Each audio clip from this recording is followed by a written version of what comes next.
Ang susunod na programa ay rated PG. Patnubay at gabay ng magulang ay kailangan sa mga batang manonood.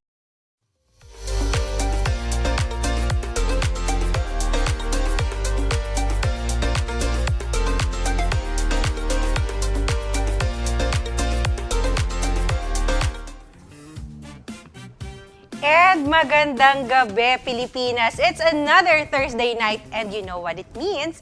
It's time to get jazzy. I'm your host, Jazel Velarde, and tonight, this is all about women in the digital world. Hindi na lang tayo basta online, we are taking over. We have one woman here with us who knows exactly how to handle the spotlight, be it on the Lotto stage or on your TikTok feeds. Let's welcome the gorgeous Ashley Tuason. Hello, hi, Thank you for joining me tonight. Nice to finally meet you in person. You look so beautiful. You also, you're so good. I love the fur details in your, what's that? But before that, okay. Ashley, kasi you have a very massive followings, no? Pero let's be real, kasi success in the digital space, it's very hard, no? Like nowadays, unlike before, mabilis mag-viral. Ngayon, everybody can be viral, pero 10 kayong nagva-viral.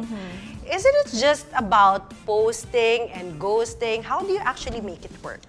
I think first, you really have to assess yourself kung ano yung gusto mong gawin on social media. Kasi sometimes, people tend to be really viral simply because they show their true selves. And I think you need to assess yourself really well. Alamin mo kung ano yung gusto mo.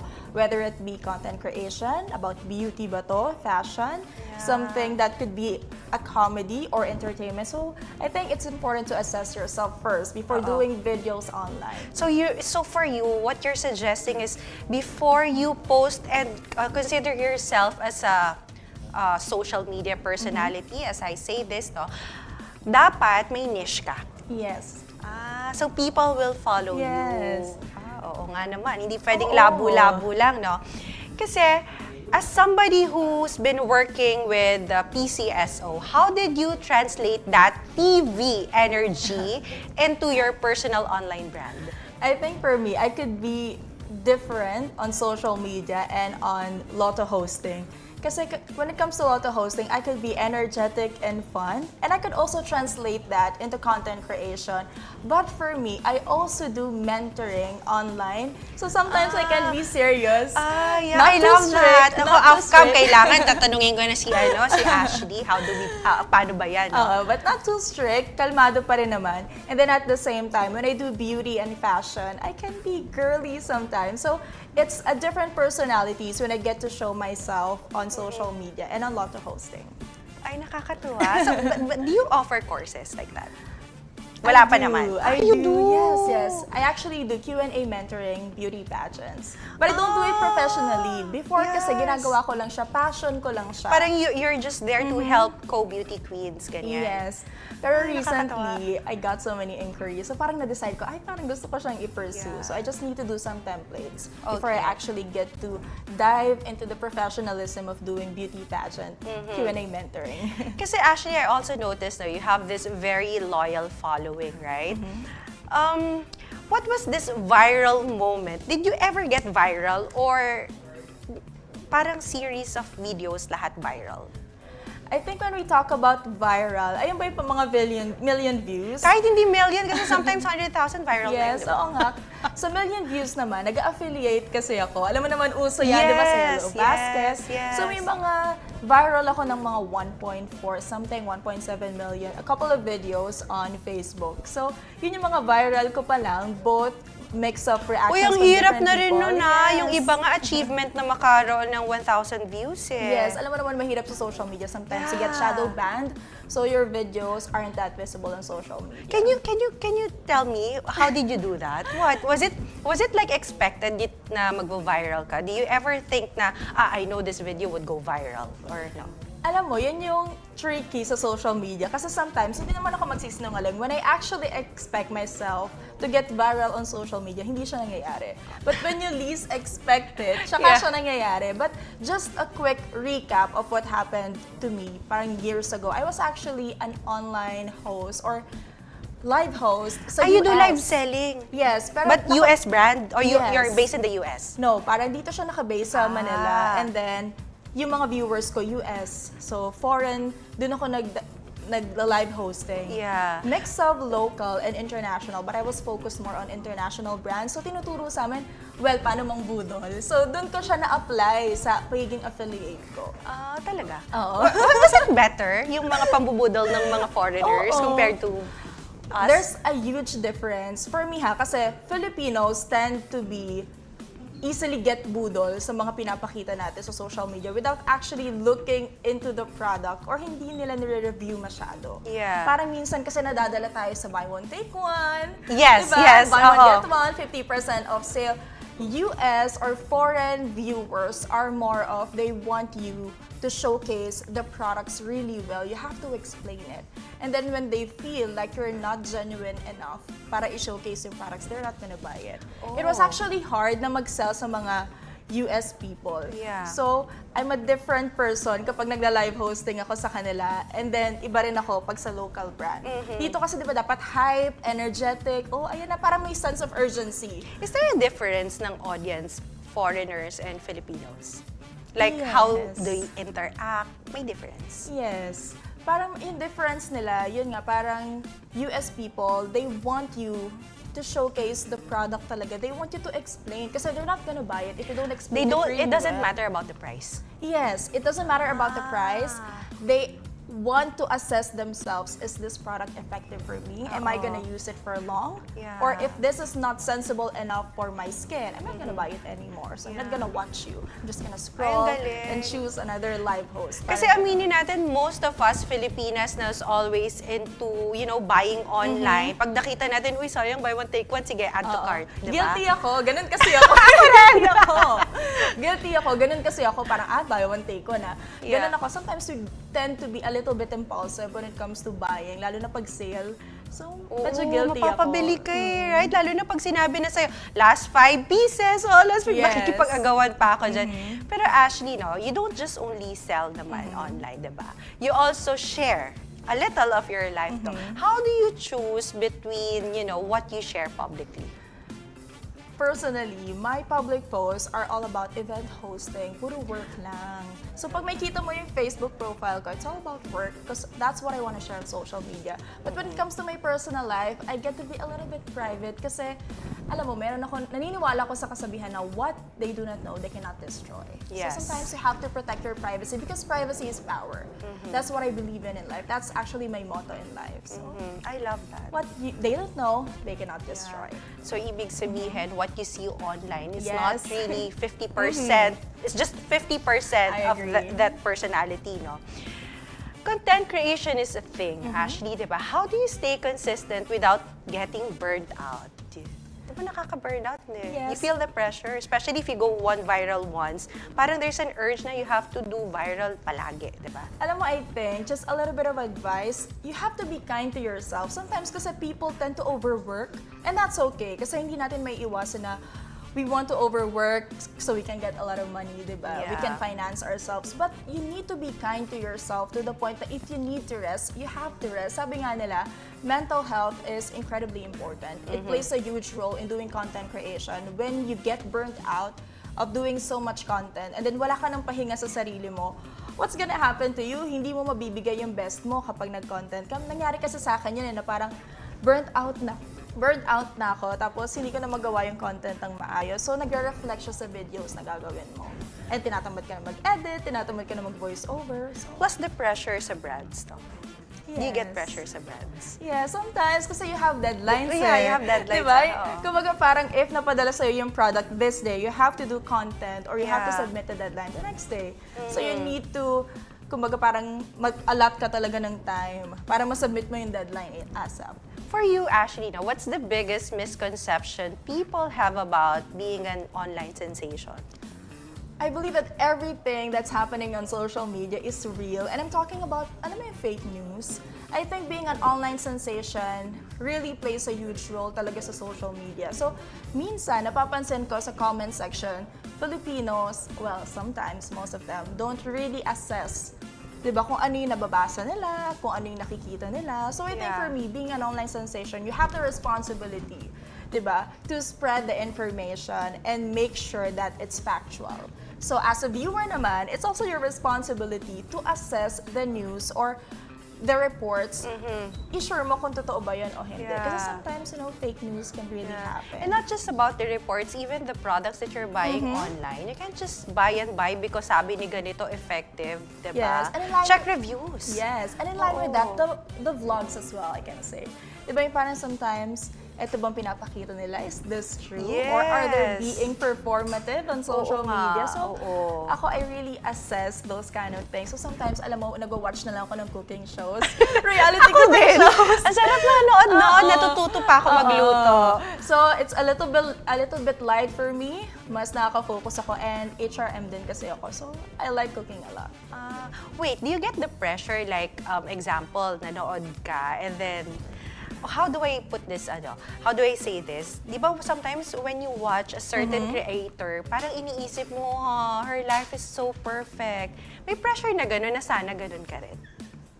I acknowledge the fact that I want that kind of life. Alam mo, walang masama if you acknowledge that kind of life kasi wala namang masamang mangarap. But I think you shouldn't let insecurity, kumbaga, kainin ka Yeah. in the process of reaching that dream. Kasi sabi ko, walang masama, I acknowledge that person. She's so inspiring, I want to have that kind of life. But if feeling mo kasi na insecurity, yung kumakain sa'yo, I think that's a different thing. Yeah. Diba? So you need to acknowledge that, be inspired, and you need to pursue your dreams in your own ways.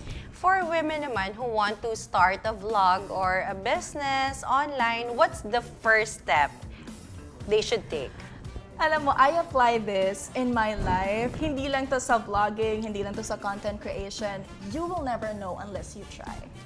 Kaya Diba? dapat hindi ka talaga nahihiya. Alam mo, sabi nga nila, sometimes you feel cringy about yourself, Yeah. nahihiya ka, but sometimes it can take you to huge success. Really? Diba? So parang minsan, ano ba yan, nakakahiya ako, pero bigla ka nag-viral, bigla ka, Oo. alam mo yung mga TikTok sensation, online sensation, nakakapagpagawa na sila ng bahay, Yeah. because of being cringy and just doing the things that they love on social media. So I think, do it as long as you can do it, and hanggat bata ka, pag gawin mo, kasi sabi ko nga, you will never know. Tsaka unless you sabi try. nga nila, di ba, lahat ng mga sumayaw nung pandemic, ang Oo. yayaman na nila ngayon. Diba? Alam mo, sana nga ginawa ko yun. Sumayaw ka ba? Hindi ako sumayaw, hindi kasi ako sumayaw, pero sana pala ginawa ko. Yeah. Diba? Ako rin eh. Sana ginawa ko. Ang ginawa ko, nagpicture lang ako nung Kaya nga, nagpicture that gumawa lang time. ako ng dalgona coffee. Dalgona. Yes, Diba, that uso time ng na uso na yun. How do you handle engagement, no? Do you read all the comments? Sometimes, yung mga nag-viral na videos ko, yung sinabi ko sa'yo, million Views. views. Filipinos have trust issues. So minsan kahit nilalatag mo yung information ng product sa kanila, hindi naman totoo yan. So may mga negative comments na ako na natatanggap from them. Pero natatawa na lang din kasi ako kasi hindi ko naman sila masisisi. They have trust issues. Probably meron silang reason before, naka-experience sila na ang ganda sa photo. Yeah. Pero pag na-receive nila yung product or yung parcel, ay hindi pala maganda. So I think, I understand Filipinos sometimes why they tend to do negative or comment negative comments on your post kasi may mga trust issues na sila. But I think for me, if it's all about pure hate, that's a different thing. How about you? Do you read yung mga bashers? Do you engage with bashers? Na-experience ko siya personally. Deadma? Kasi, Personal? ako. Yeah. Personal? Like Yes. in front of you? Like when you see, nakita ka nila, what did they say to you? Yes, kasi tumakbo ako before ng SK Chairwoman okay. independently. So, di ba minsan, when it comes to politics, a lot of people It's don't different. believe in you, make up Yeah. stories, create Oo. stories about you. So, Politics is very different. Kaya sometimes I want to Yes. distance myself to Oo. too much politics. Talk eh. Oo, alam mo, dun ko ina-apply yung hashtag Deadma sa Bashers. Totoo Deadma yun. to the world. Deadma sa Bashers kasi sometimes, hindi naman totoo, so hindi ako affected. Kumbaga parang, if totoo man, hinahayaan ko lang sila kasi ayoko ma-stress yung sarili ko. Again, it can negatively affect your mental health, so you have to shoo away from the negativity of the world. Diba? Everybody knows that you are a host in Lotto. No? Does being a Lotto host help you with the pressure of live streaming? Yes. Kasi the Lotto itself puts a lot of pressure in me. Dahil nanonood ng Lotto. No? Oo. Kasi your responsibility as a Lotto host, you have to be credible in everything that you say. Of course, we have to follow the script, and then kailangan accurate yung numbers na sasabihin namin na lumalabas.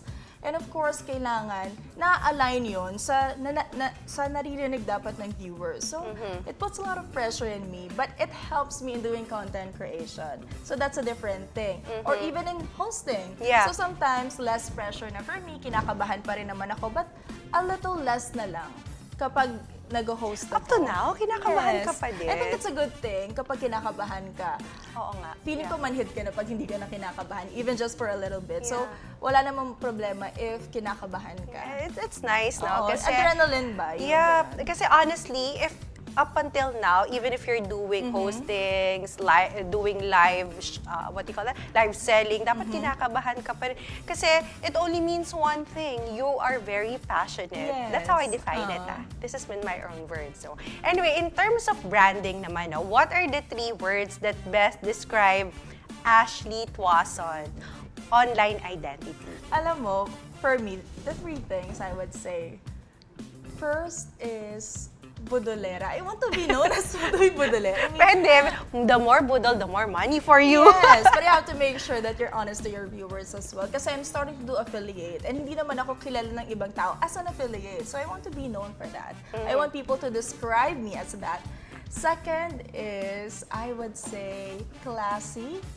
Not in a condescending way. Kasi when I do hosting, I try to make sure that my branding is classy but funny. Di ba sometimes, uso na ngayon sa hosting yung, I'm the dancing host. I'm the lively Tsaka, host. it I'm always the should be fun, di ba? Yes, Ako, I but- believe on that. Yes, kasi Not to ako... be serious too much. So, ako, classy but funny when it comes to doing hosting as well as content creation. And lastly, I would say mentor. Kasi that's one of the things that I would like to pursue pa in the future when it comes to Q&A mentoring. So, I think I want people to describe me as that. I want to describe myself as that. Did you study mentoring? Kasi may mga ganyan, di ba? Yung mga coaching.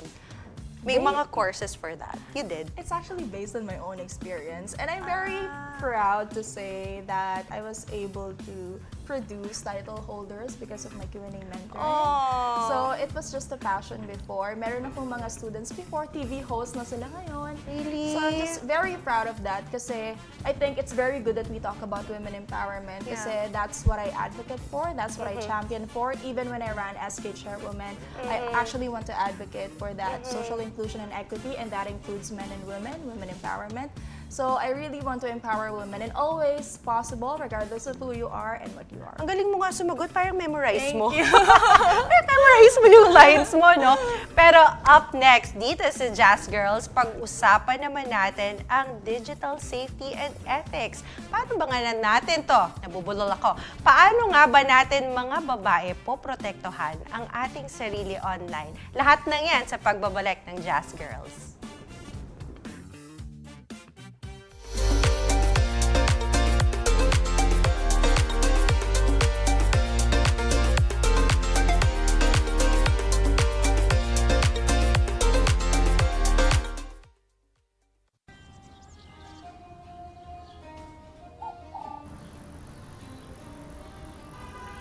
If coffee is your religion, Italy is where your gods live.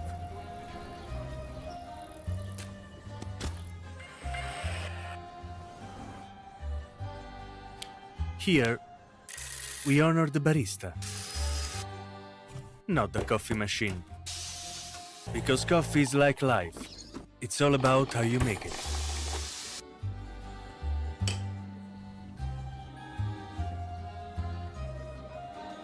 When your barista is the best, you can taste love in every cup. Our barista is the best. Bravo, Filipino. I am DJ, I am the Philippines.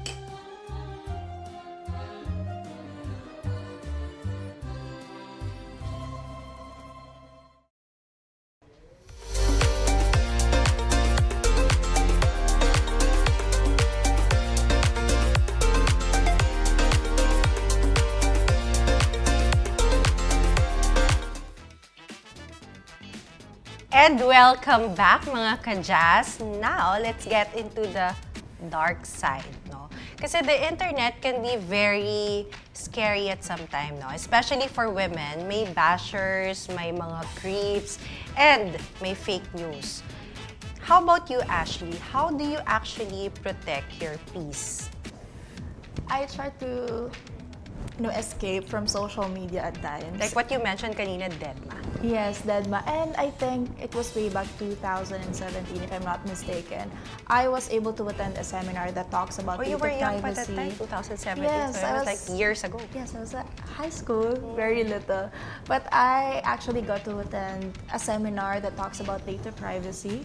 So I was knowledgeable enough to know when to not click sometimes, because as what you said, there are scammers, creeps, and you have to be very careful Tsaka when it may comes stalker. to Yes. Okay lang mag-stalk, pero wag naman yung super stalk. Oo diba? naman. Na parang creepy na eh. Yes, sometimes stalkers can really be creepy. So you yourself, you have to be mindful of the things that you post on social media.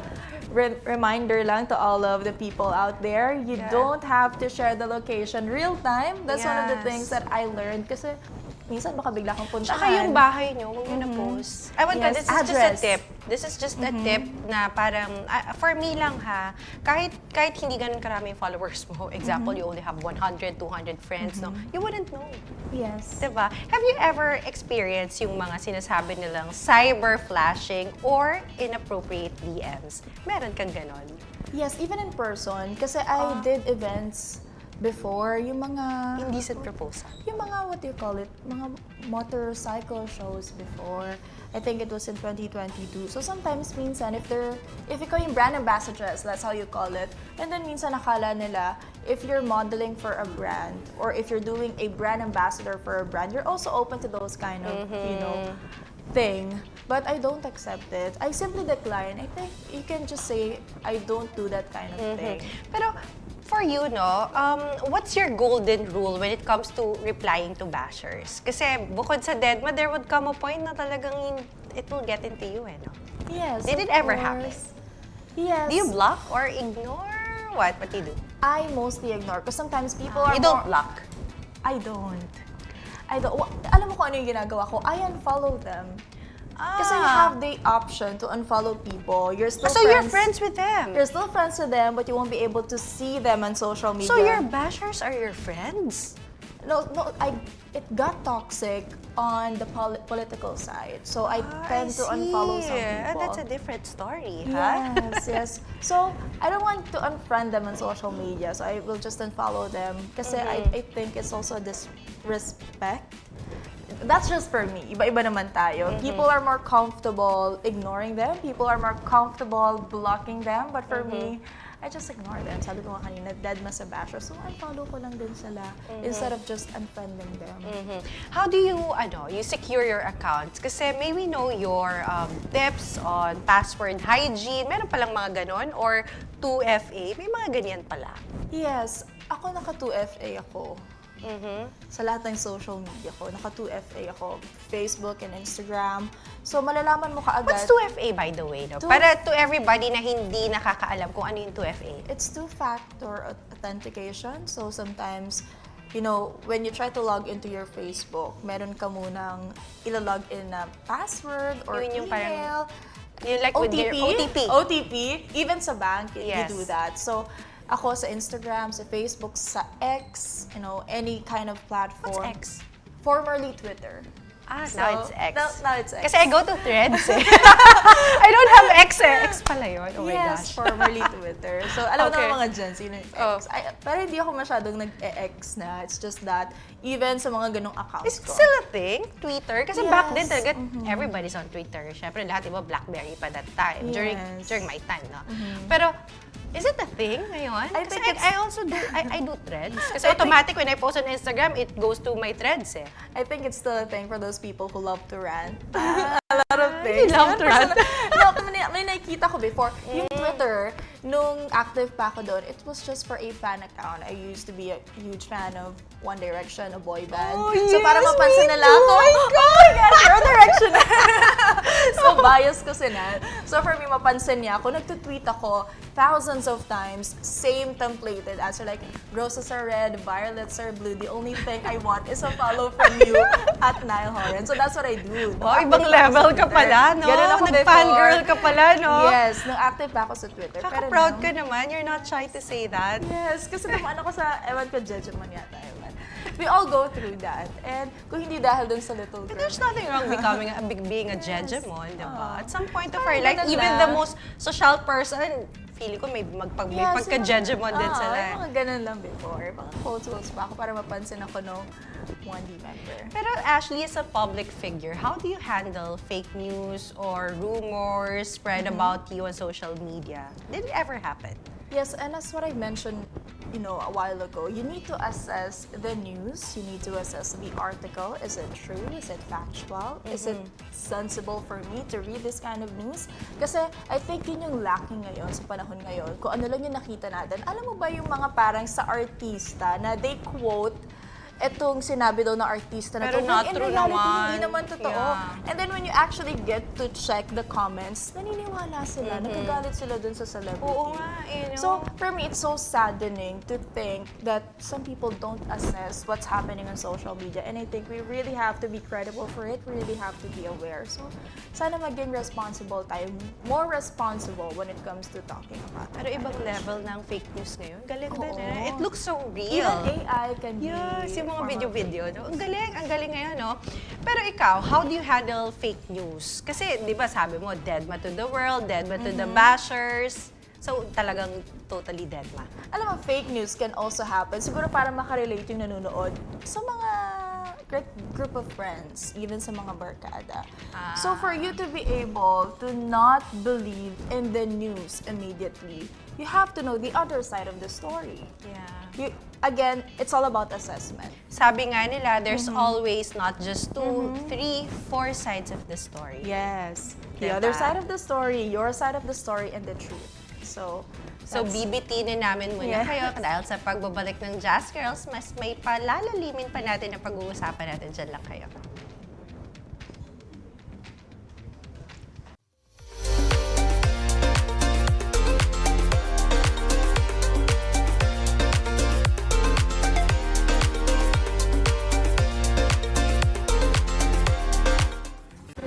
The 2025 was a meaningful year for Bingo Plus Foundation.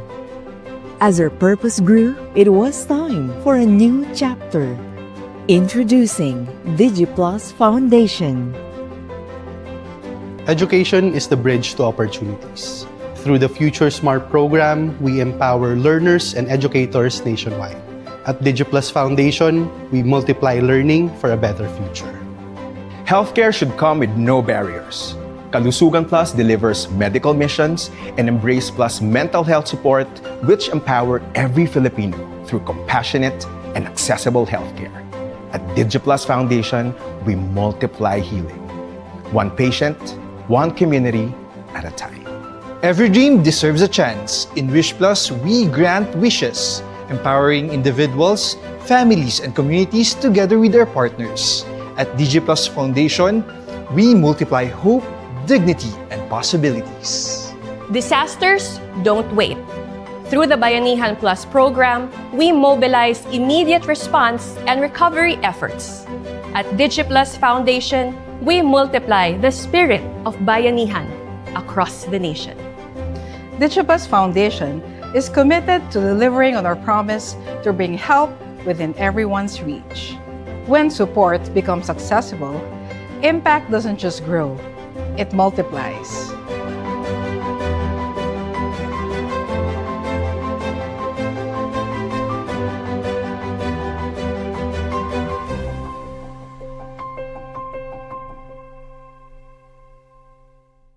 Madaling pa ba mag-cash in sa Bingo Plus? Sa Bingo Plus, Official partner na namin ng Bayad Center. Easy! Eh, license ba yun ng Pagcor? Sa Bingo Plus. Kaya responsible gaming lagi. Ang fun! Gaming? Na may insurance? Sa Bingo Plus. Sa PhilFirst, insured ang wallet mo ng 1 million pesos. Safe nga! Eh, talaga namang... Sa Bingo Plus. Partnered with Bayad Center, licensed by Pagcor, protected by PhilFirst. Sa Bingo Plus. The best players succeed because they set boundaries. Every great athlete wins with control.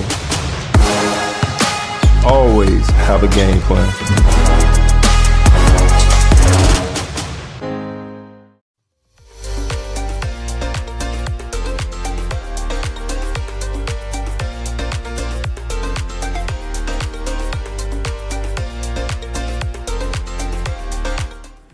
And we are back. Syempre, Ashley, no? I just wanna quickly ask, do you think the digital world is harsher to women than men?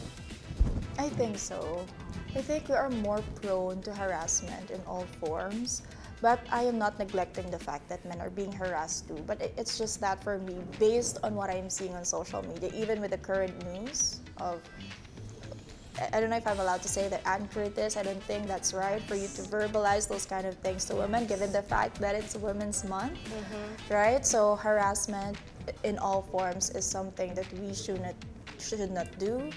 And for me, women are being more harassed. So I agree.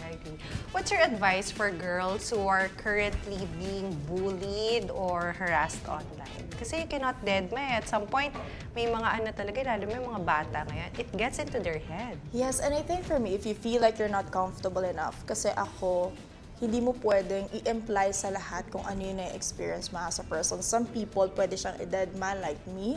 But if you feel like you're uncomfortable, don't be afraid to ask for help. Diba? Sometimes you need someone that you can talk to, maybe a friend, a family, your mom, your dad. Kasi doon nagsa-start yun eh. If you have like open and honest conversation with your family and then you surround yourself with people who truly understands you, that's really important ha. Kasi sometimes we tend to open up to other people but we get invalidated. So minsan parang mas yung nararamdaman nila mas bumibigat pa. Yeah. So kailangan if someone also lumapit sa atin at nag-open up, we have to listen to them. And if they're open to advices, that's the only time that we can share about something na makakatulong sa kanila and also seek professional help, especially if talagang yung mental health mo na-destroy na because of social media. Social media can be a very cruel thing and a platform just like life. Life can be cruel, but so is social media, so we have to be very careful about that. It's fun. It's fun to get compliments, but it's really hurtful if you get bashed on. Digital footprint is real. Do you ever regret anything you've posted ever in the past? Like, bakit ko mo pinost to? Ganyan. Oh my God, nag-viral na pala. Hindi naman siya nag-viral, pero siguro yung mga post ko na parang dinelete mo. Yes, meron kasi ako mga photos or na in-archive naman.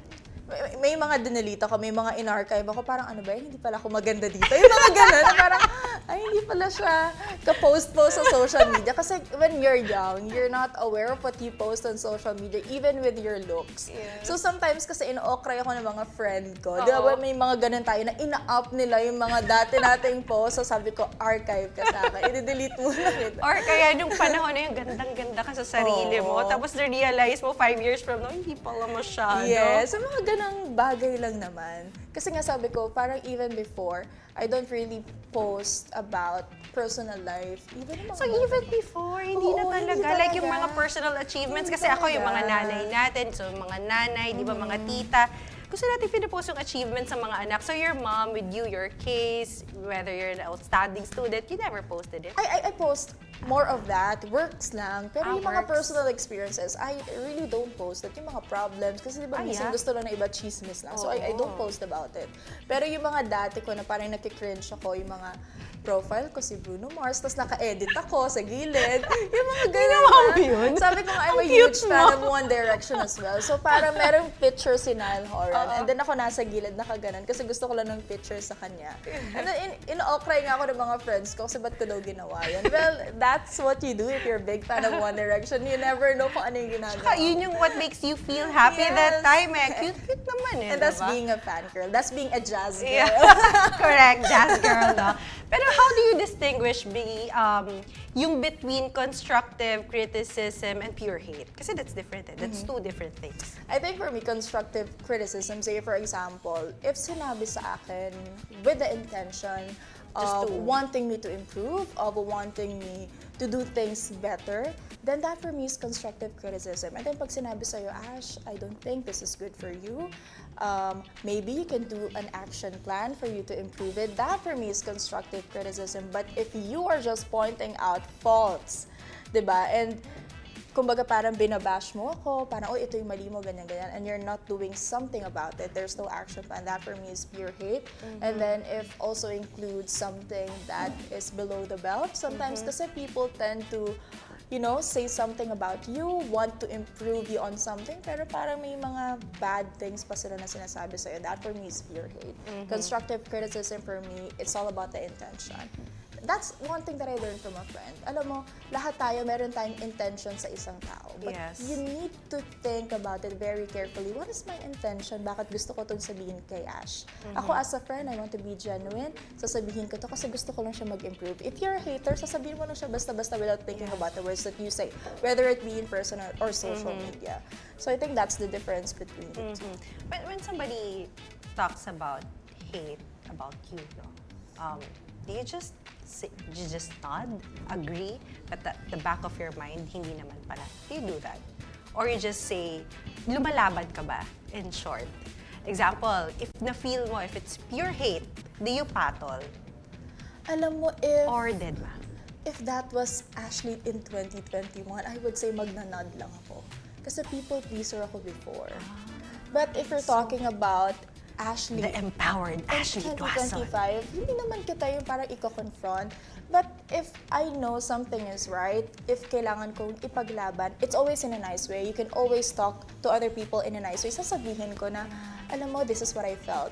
Kasi recently, I talked to a friend. Yes, yun yung sabi ko about politics. I recently talked to a friend and I said that it was so stressful to me, that it affected our friendship, and that's the reason why hindi kami masyado nag-usap. So, I talked about it nicely. There's always a good thing and a nice way of saying those things. Yes. So, You communicate. yes, kasi before, parang dati, people pleaser ako. If people pleaser ka, just say yes all the time. Yeah. Even if it doesn't align with your values. And mali yun pala. So, okay lang din pala na you say something. Yeah. And it's up to them It's up to whether them. kung paano nila tatanggapin yun, di ba? How will they take it? If it's they feel like na parang naaway yata ko nito, but your intention is really not like that. Na-realize ko yan lately na parang, ay, if 2021 Ashley pala to, parang oo lang ako sa lahat ng bagay. But as you grow older, you get to realize... You want to voice your Yes. thoughts out. Kasi nakaka-drain siya. If Correct. lagi mong sinasatisfy. Saka mag-aaway rin kayo eventually. Maglalabasan kayo na sama ng loob. Yes, if you just always approve just for anyone else's satisfaction, madidrain ka as a person. So you have to voice out your feelings.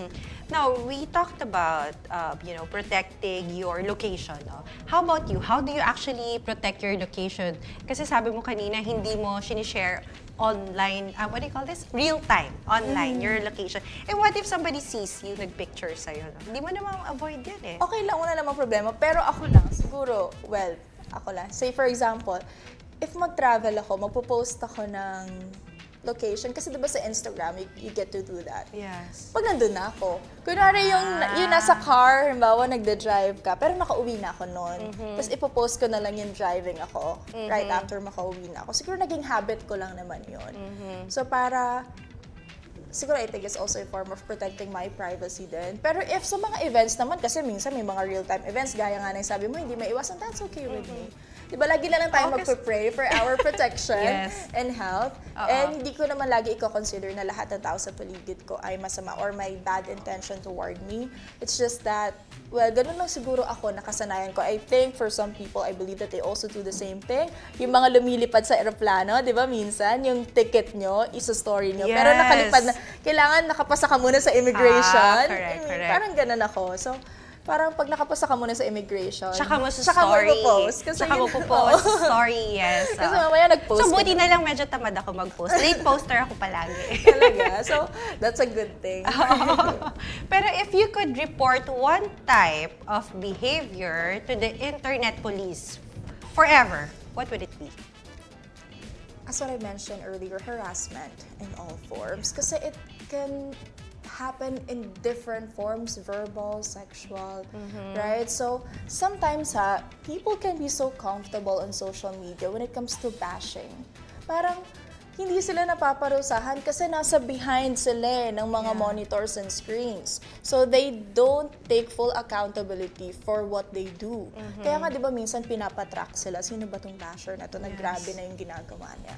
So, I think for me, we should take full accountability for those people na nag-harass, whether it be in person or on social media, in all forms. Kasi nangyayari talaga siya. And they have to be accountable for that. Hindi lang sila yung magpapalit ng profile and then mga harass na naman, mambablock lang, and then babalik na naman sa dating kinagawian. So I think for me, we really should do something about it. And I think we should protect women, men, and everyone when it comes to harassment. And sa aming pagbabalik, maglalaro tayo ng isang fun and fast-paced interactive game. Kaya dyan lang kayo, we will be back.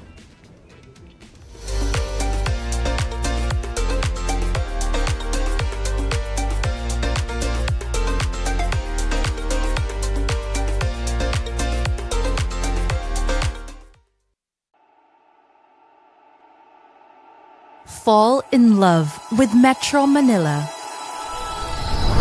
as you walk the cobbled streets of this walled city.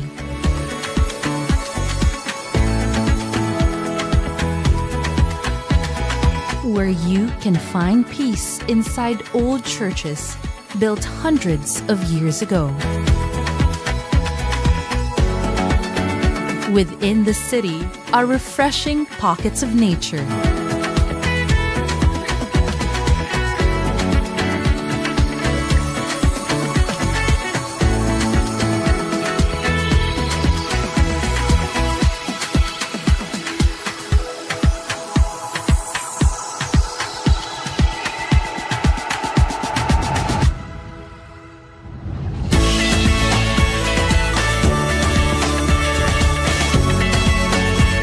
Where business flourish in diversity.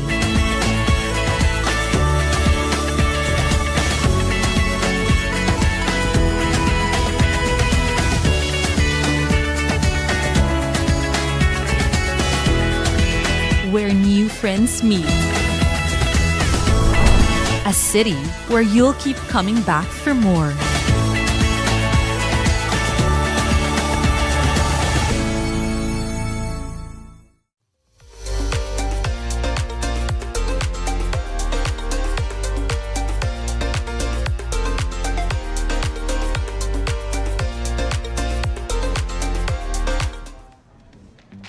And welcome back. So before we end, we have our favorite part, the Jazz It Up round. Short answers, high energy. Let's empower the women watching us right now. So for you, Ashley, one word lang. Okay. One word. Kaya ba to? Kaya ba to? Sana mabilis din ako magbasa, Okay. no? One app you can't live without besides... Messenger. Ayun pala, okay. Fillers or filter? Filters or no filter? Both. Sorry, I have to choose both. What is one digital skill every woman should learn this 2026? Assessment. Assessment. How do you handle the comparison trap when you see other influencers doing better? See it as an inspiration. Best time to post for maximum engagement? They say 7 p.m. What's the best compliment you've ever received from a female follower? I'm an inspiration. If your social media disappeared tomorrow, what would be your plan B? Read books. Who is the woman who follow online that inspires you the most? Michelle Obama. What is your message to every Filipina watching who feels small in this big digital world? This is a quote from Maya Angelou. I would like to make it a little bit longer. A woman may come as one, but she stands as 10,000. I use it in my Q&A round, and I think if you feel small as a woman, it is something that you should remember every single day for you to dream big and achieve big in life. Ang ganda naman ng Thank you. sinabi mo. For every 10,000 swan, Yes. you have to be feel that you are the most beautiful. So for every woman who's watching us right now, what would be your message? I think I would just like to continue what I said a while ago. Kasi yun nga yung sinasabi ko na sometimes we tend to feel small about ourselves, we tend to feel insecure, but I believe that we should always remember that you are never alone as a woman. You are never alone as a person. A woman may come as one, but she stands as 10,000. There's always a support, and that's something that you should hold on to as you go along the way, pursue your dreams, and dream big as a woman. Remember, the word woman is already powerful. So you don't have to change yourself just to conform to the society standards. Ang ganda ng sinabi ni Ashley. In short, in my own definition, like I always say, isipin mo lagi, ako ang pinakamaganda. What a night, everybody. Thank you for being such an inspiration, Thank you Ashley. so much. Remember, girls, the internet is a tool. Don't let it use you. You use it to shine. Catch us every Thursday, 8 o'clock to 9 o'clock, only here at DA-TV. This has been your host, Jazel Velarde, and I'll see you guys next week. Bye!